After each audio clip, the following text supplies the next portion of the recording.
Bienvenido una vez más a Héroe de la Fe, una palabra de Dios para transformar su vida, con el hermano Walter.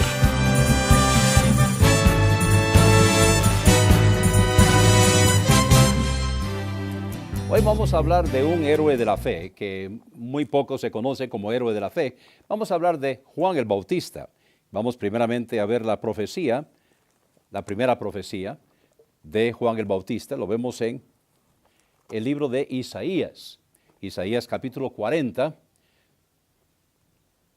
Israel había pasado por muchas situaciones debido a su desobediencia y Dios siempre les estaba hablando. Y a través de las advertencias y a través de los castigos, también Él está haciéndoles una promesa en cuanto al futuro.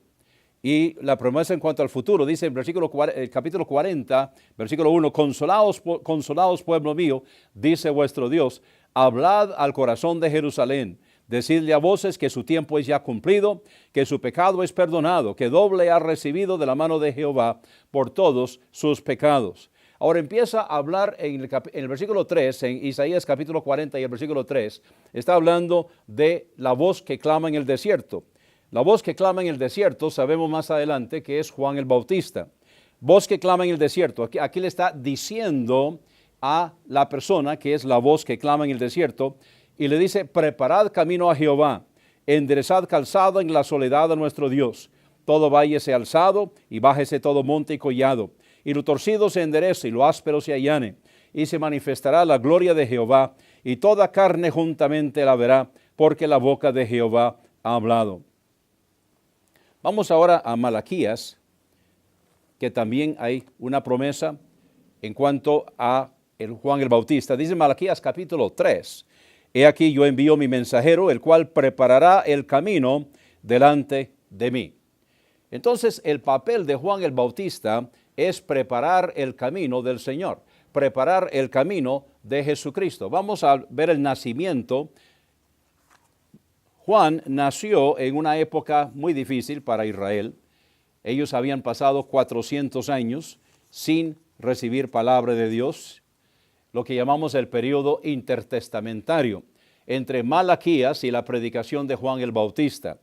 Encontramos aquí en Lucas capítulo 1, habiendo procurado muchos poner en orden la historia de las cosas que entre nosotros han sido ciertísimas, como nos lo transmitieron los que desde el principio lo vieron con sus ojos y fueron ministros de la palabra, me ha parecido también a mí, después de haber investigado todas las cosas desde el principio con diligencia, escribírtelas por orden, oh excelentísimo Teófilo. Aquí está Lucas, que era médico, dedicándole su libro a Teófilo. No sabemos si Teófilo era una persona o si era, como su nombre lo describe, amigo de Dios. Pero él está dedicando, Lucas no conoció a Jesucristo en persona, sino que él está recogiendo información y por inspiración del Espíritu Santo está escribiendo su libro. Versículo 4, para que conozcáis la verdad de las cosas en las cuales ha sido enseñado. Comienza entonces en el versículo 5 acerca de Juan el Bautista. Hubo en los días de Herodes, rey de Judea, un sacerdote llamado Zacarías, de la clase de Abías. Los sacerdotes estaban divididos en clases. Todos los sacerdotes eran hijos de Leví e hijos de Aarón. Pero habían muchos sacerdotes en ese tiempo, entonces ellos se habían dividido, se habían distribuido el trabajo y estaban en las diferentes clases o grupos. Entonces el padre de Juan el Bautista, que se llamaba Zacarías, era de la clase de Abías. Dice entonces en el versículo 5, hubo en los días de Herodes, rey de Judea, un sacerdote llamado Zacarías, de la clase de Abías, y su mujer era de las hijas de Aarón, y su nombre era Elizabeth. En otras palabras, tanto Zacarías como su esposa Elizabeth, ellos eran de los hijos de Aarón. Por supuesto que él era sacerdote, no hay mujeres sacerdotisas en la palabra de Dios. Entonces, ella se llamaba Elizabeth. Versículo 6. Y eran ambos justos delante de Dios, andando sin reprensión en todos los mandamientos y ordenanzas del Señor. Así que ellos eran personas que buscaban la palabra de Dios, buscaban la dirección del Señor. O sea, para decirlo en otras palabras, eran creyentes creyentes del Antiguo Testamento. O sea, ellos aunque todavía Jesucristo no había venido, están todavía en la época del Antiguo Testamento, están todavía bajo la ley, pero ellos eran creyentes. Usted tal vez me pregunte, bueno, ¿habían creyentes en el Antiguo Testamento? Sí, claro.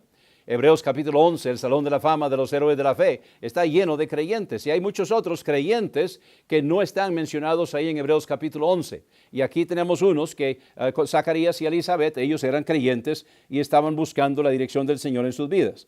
Dice, versículo 7, dice, y no tenían hijos, porque Elizabeth era estéril. Y ambos eran de edad avanzada. Bueno, entonces tienen dos cosas en su contra. Número uno, nunca habían tenido hijos. Ella era estéril. Además, ya eran de edad avanzada, o sea, ya seguramente había pasado la menopausia, había pasado el tiempo en que podría haber tenido hijos si no fuera estéril. Así que tenía dos cosas en su contra cuando Dios dijo que iba a nacer Juan el Bautista. Ahora, ¿por qué? Bueno, porque a Dios le gusta hacer las cosas difíciles para el hombre, pero fáciles para Dios, para mostrar su propósito y su voluntad. Versículo 8.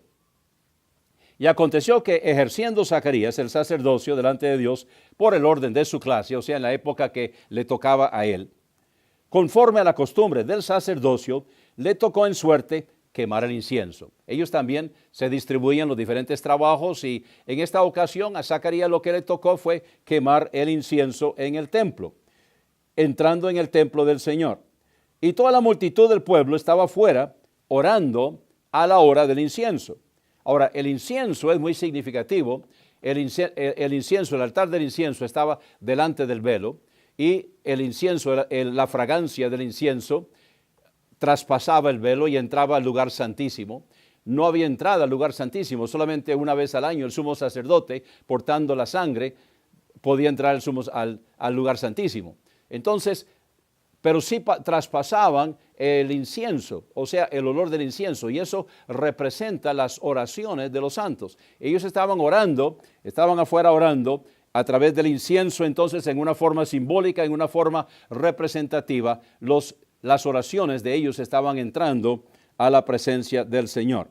Versículo 11, y se le apareció un ángel del Señor, puesto de pie a la derecha del altar del incienso. O sea, el altar del incienso está delante del velo y ahí a la derecha, él está en el lugar santo. En ese momento nadie entra, está solo él, pero él ve un ángel, o sea, un varón. Se le apareció un ángel del Señor puesto de pie a la derecha del altar del incienso. Al verlo, Zacarías se turbó, o sea, se asustó y le sobrevino temor. Mas el ángel le dijo, Zacarías, no temas, porque tu oración ha sido oída. ¿De qué estamos hablando? Bueno, evidentemente Zacarías estaba orando por un hijo. Eso es lo que sacamos la conclusión de lo que él está diciendo, porque le dice, tu oración ha sido oída. Zacarías estaba pidiéndole a Dios un hijo, contra toda probabilidad, contra toda posibilidad humana. Su esposa había sido estéril, era estéril, no habían tenido hijos, ahora eran ancianos, ahora eran de edad avanzada, ahora menos. Sin embargo, el ángel le dice, Zacarías, no temas, porque tu oración ha sido oída. Y tu mujer, Elizabeth, te dará a luz un hijo. Bueno, imagínense el salto en el corazón de Zacarías cuando escucha esto. Pero le sigue diciendo, y llamará su nombre Juan, no conforme al papá, que era la costumbre. Vamos a ver eso en un momento. Y tendrás gozo y alegría, y muchos se gozarán de su nacimiento. O sea, este es un hombre, una criatura que va a nacer, un varón, que es fuera de serie, es algo especial.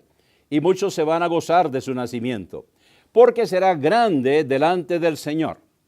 Luego le dice, en cuanto al voto del nazareo, dice, y no beberá vino ni sidra, y será lleno del Espíritu Santo, aún desde el vientre de su madre. A veces nos preguntamos que si había llenura del Espíritu Santo en el Antiguo Testamento, porque esto es una cualidad del Nuevo Testamento. Bueno, evidentemente aquí está hablando de una persona que está todavía en el Antiguo Testamento. O sea, el Antiguo Testamento termina con Jesucristo, cuando Jesucristo cumple con todo en la cruz. Antes de eso están todavía en la época del Antiguo Testamento o en periodo transitorio, porque el ministerio de nuestro Señor es transitorio entre el Antiguo y el Nuevo Testamento. Ya los judíos todavía estaban bajo la ley, sin embargo, legalmente delante del Señor, y eso vamos a verlo más adelante con más detalle, pero el Señor Jesucristo en su bautismo, Él asumió la ley, Él vivió la ley, Él cumplió la ley y la clavó en la cruz. Entonces, de la perspectiva de Dios, solamente Jesucristo estaba bajo la ley a partir de su bautismo, pero todavía ellos están bajo la ley, todavía están tratando de cumplir. Israel no sabe eso todavía, no lo ha llegado a entender. Entonces, Juan el Bautista va a ser el voto del Nazareo, pero hay una peculiaridad. Él va a ser lleno del Espíritu Santo aún desde el vientre de su madre. Y eso se va a aplicar en un momento. Dice, y a muchos de los hijos de Israel hará volver al Señor Dios de ellos. En esta época de Israel, en ese periodo intertestamentario, era una época difícil, habían estado sin palabra 400 años, tenían la ley, pero no tenían profetas, y la religión se había hecho fría. Desde que volvieron de Babilonia, ya no había idolatría, que eso los estaba haciendo pecar constantemente, y terminaron en Babilonia. Y los del norte terminaron siendo invadidos por Asiria.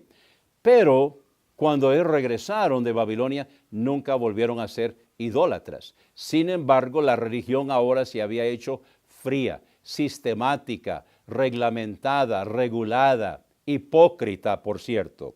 Entonces, muchos de los hijos de Israel hará volver al Señor Dios de ellos, e irá delante de él con el espíritu y poder de Elías. Entonces, en este caso vemos que el espíritu de Elías va a estar sobre esta criatura que el ángel le está profetizando a Zacarías para hacer volver los corazones de los padres a los hijos y los rebeldes a la prudencia de los justos, a fin de preparar para el Señor un pueblo bien dispuesto. El trabajo de Juan el Bautista es ser precursor de Jesucristo. Él va a predicar, se van a convertir, se van a bautizar, y Jesucristo va entonces a tomar ese grupo y ellos van a ser sus discípulos. Ahora entonces él va delante del Señor. Y dijo Zacarías al ángel, ¿en qué conoceré esto? Porque yo soy viejo y mi mujer es de edad avanzada. O sea, ya no estamos para tener hijos. Y respondiendo el ángel le dijo, yo soy Gabriel, que estoy delante de Dios, y he sido enviado a hablarte y a darte estas buenas nuevas. Ahora, como no creíste, Zacarías, dice el versículo 20, he aquí, quedarás mudo y no podrás hablar hasta el día que esto suceda, por cuanto no creíste mis palabras, las cuales se cumplirán a su tiempo. Y el pueblo estaba esperando a Zacarías y se extrañaba de que él se demorara en el templo. Y cuando salió no les podía hablar y entendieron que había visto una visión en el templo y él les hablaba por señas y permaneció mudo. Y aconteció que, cumplidos los días de su ministerio, se fue a su casa. Y después de aquellos días concibió su mujer Elizabeth y se ocultó por 5 meses. Ella se ocultó, pensó que tal vez la iban a criticar, iban a decir que ya está muy viejita para estar teniendo hijos, qué sé yo. Ustedes saben cómo la gente a veces les gusta hablar. Ella entonces se ocultó por 5 meses hasta que ya el embarazo fuera claro, fuera visible, diciendo, así me ha hecho el Señor en los días en que me miró para quitar mi afrenta entre los hombres. Porque para las mujeres judías no tener hijos era una afrenta, era una vergüenza. Y ella ahora entonces iba a estar muy contenta. Ahora, es muy interesante, y con esto voy a terminar hoy, muy interesante que al 6º mes del embarazo de Elizabeth con Juan, el ángel se le apareció a María para hablarle acerca del nacimiento de Jesucristo. Y esto es muy interesante porque el ángel le dice a María, como punto de referencia, por decirlo así, y como prueba, porque ella está dudosa de que ella siendo virgen pueda tener un hijo, ¿cómo va a ser esto? Entonces, le dice el versículo 35, estamos en Lucas capítulo 1, versículo 35, bueno, 34, entonces María dijo al ángel, ¿cómo será esto? Pues no conozco varón. Entonces respondiendo el ángel le dijo, el Espíritu Santo vendrá sobre ti y el poder del Altísimo te hará sombra, por lo cual también lo santo que nacerá de ti será llamado Hijo de Dios. Pero toma nota lo que dice aquí el ángel en el versículo 36. Y aquí tu parienta Elizabeth, también ella ha concebido un hijo en su vejez. Y este es el 6º mes para ella, la que era llamada estéril, porque ninguna cosa es imposible para Dios. O sea, el ángel le dice a María, bueno, así como Elizabeth siendo anciana y además de eso siendo estéril, ahora está esperando un hijo y ya está en su 6º mes, también ahora Dios hará que usted, María, siendo virgen, pueda concebir, porque para Dios no hay nada imposible. Estamos considerando a Juan el Bautista, héroe de la fe. ¿Por qué héroe de la fe? Porque creyó, porque él permitió que Dios lo usara, porque él permitió que ser instrumento de Dios para que a través de él Dios hablara. Usted puede ser héroe de la fe, usted puede permitir que Dios trabaje en su vida y usted puede ser una persona que ayuda a otras personas también a encontrar a Jesucristo, otras personas que van a venir a los pies del Señor. Y si usted no ha encontrado a Jesucristo, si no ha habido un momento en su vida que usted reconoció que era pecador, pecadora, se arrepintió de todo corazón de sus pecados y aceptó a Jesucristo como su Salvador personal, no habrá nunca mejor momento que ahora mismo para que usted reconozca que es pecador, pecadora, se arrepienta de todo corazón y reciba a Jesucristo, confía en Jesucristo como su único y suficiente Salvador personal. Dios lo bendiga. Este ha sido el sermón de hoy. Lo invito para que continúe conmigo en el siguiente segmento, donde voy a estar contestando las preguntas que usted me ha enviado. La pregunta de hoy es sobre la carne ofrecida a los ídolos. Vamos a 1 Corintios capítulo 8, porque en Corinto esta era una situación. Y acerca de lo sacrificado a los ídolos, sabemos que todos tenemos conocimiento. El conocimiento envanece, pero el amor edifica. La raíz de llevarse bien y de sacar adelante las cosas es el amor. Y si alguno se imagina que sabe algo, nada sabe aún como debe saber. Mas si alguno ama a Dios, ese es conocido por él. Entonces la clave de salir adelante, especialmente con preguntas un poco difíciles, es el amor. Acerca pues de la comida que es sacrificada a los ídolos, sabemos que el ídolo nada es en el mundo y que no hay otro Dios sino uno solo. Porque aunque haya algunos que se llamen dioses con minúscula, sea en el cielo, sea en la tierra, como hay muchos dioses con minúscula y muchos señores con minúscula, para nosotros, sin embargo, hay un solo Dios con mayúscula, el Padre, de quien proceden todas las cosas y nosotros somos en Él, y un solo Señor con mayúscula, Jesucristo, por quien son todas las cosas y nosotros por Él. Mas no en todos hay este conocimiento, porque algunos, con conciencia del ídolo hasta ahora, comen como sacrificado a ídolos, y su conciencia, siendo débil, es contaminada. Si bien la comida no nos hace más aceptos ante Dios, porque ni que comamos seremos más, ni que no comamos seremos menos, pero mirad que esta libertad vuestra no sea tropezadero a los que son débiles. Porque si te viere alguno, a ti, que tienes conocimiento, que está sentado a la mesa en el templo de los ídolos, la conciencia de aquel que es débil no será estimulada a comer de lo sacrificado a los ídolos, y por tu conocimiento se perderá el hermano débil por el cual Cristo murió. De esta manera, pues, pecando contra los hermanos e hiriendo su débil conciencia, contra Cristo pecáis. Por lo cual, si la comida le es a mi hermano ocasión de caer, jamás comeré carne para no escandalizar a mi hermano. Aquí la preferencia del apóstol Pablo es el bienestar, el testimonio de la persona que todavía no ha crecido, todavía no ha madurado en la fe. Vamos al capítulo 10. En el capítulo 10 también habla precisamente acerca de la carne ofrecida a los ídolos y comienza con el versículo 19. ¿Qué pues digo? ¿Que el ídolo es algo? ¿O que sea algo lo que se sacrifica a los ídolos? Antes digo que lo que los gentiles sacrifican, a los demonios los sacrifican y no a Dios. Y no quiero que vosotros seáis partícipes de los demonios. No podéis beber la copa del Señor y la copa de los demonios. Está hablando aquí de la cena del Señor, la mesa del Señor. No podéis comer la copa del Señor y la copa de los demonios. No podéis ser partícipes de la mesa del Señor y de la mesa de los demonios. ¿O provocaremos a celos al Señor? ¿Somos acaso más fuertes que Él? Todo me es lícito, pero no todo conviene. Todo me es lícito, pero no todo edifica. Nadie busque su propio bien, sino cada uno el del otro. Ahora, ¿qué hacemos en cuanto a la carne ofrecida a los ídolos o si nos invitan a una festividad?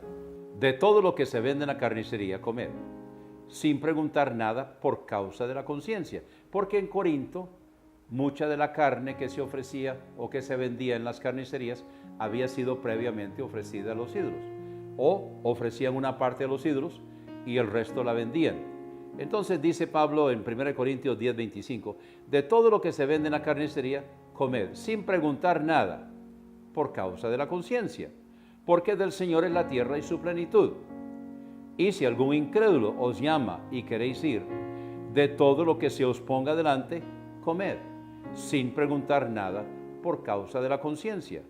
Mas si alguno os dijere, esto fue sacrificado a los ídolos, no lo comáis, por causa de aquel que lo declaró y por causa de la conciencia, porque del Señor es la tierra y su plenitud. La conciencia, digo, no tuya, sino del otro, pues porque ha de ser juzgada mi libertad por la conciencia de otro. Y si yo con agradecimiento participo, ¿por qué he de ser censurado por aquello por lo cual doy gracias? Entonces aquí está el meollo del asunto. Versículo 31 de 1 Corintios capítulo 10. Si pues coméis o bebéis o hacéis otra cosa, hacedlo todo para la gloria de Dios. Hay muchas cosas hoy que la gente pregunta, ¿está bien esto? ¿Qué dice la Biblia en cuanto a aquello? Bueno, yo no encuentro que la Biblia haya prohibido aquello. ¿Qué podemos decir? Yo creo que aquí está una buena selección. ¿Qué podemos? ¿Qué debemos? Si pues coméis o bebéis o hacéis otra cosa, hacedlo todo para la gloria de Dios. Aquí la pregunta es, ¿puedo hacer esto para la gloria de Dios? ¿Puedo tomar esto para la gloria de Dios? ¿Puedo comer esto para la gloria de Dios? A veces preguntan del cigarro. ¿Dónde dice en la Biblia que no se debe fumar? Bueno, la respuesta es, está perjudicando el templo de Dios. Pero, ¿puedo hacerlo para la gloria de Dios? ¿Puede usted ganar a una persona para Cristo con un cigarro en la mano? ¿Con una copa en la mano? Entonces, ¿se puede hacer para la gloria de Dios? Si no se puede hacer para la gloria de Dios, entonces no lo hagamos. Versículo 32. Sed sin ofensa a judíos y a gentiles y a la iglesia de Dios. Como también yo en todas las cosas agrado a todos, no procurando mi propio beneficio, sino el de muchos, para que sean salvos. Esta ha sido la pregunta de hoy. Escríbame, ahí está la dirección, mándeme un mensaje de texto, mándeme un correo. Quiero escuchar de usted, quiero saber cuáles son sus inquietudes, cuáles son sus preguntas. Muchas gracias por la atención al programa de hoy. Dios lo bendiga. Gracias por su sintonía.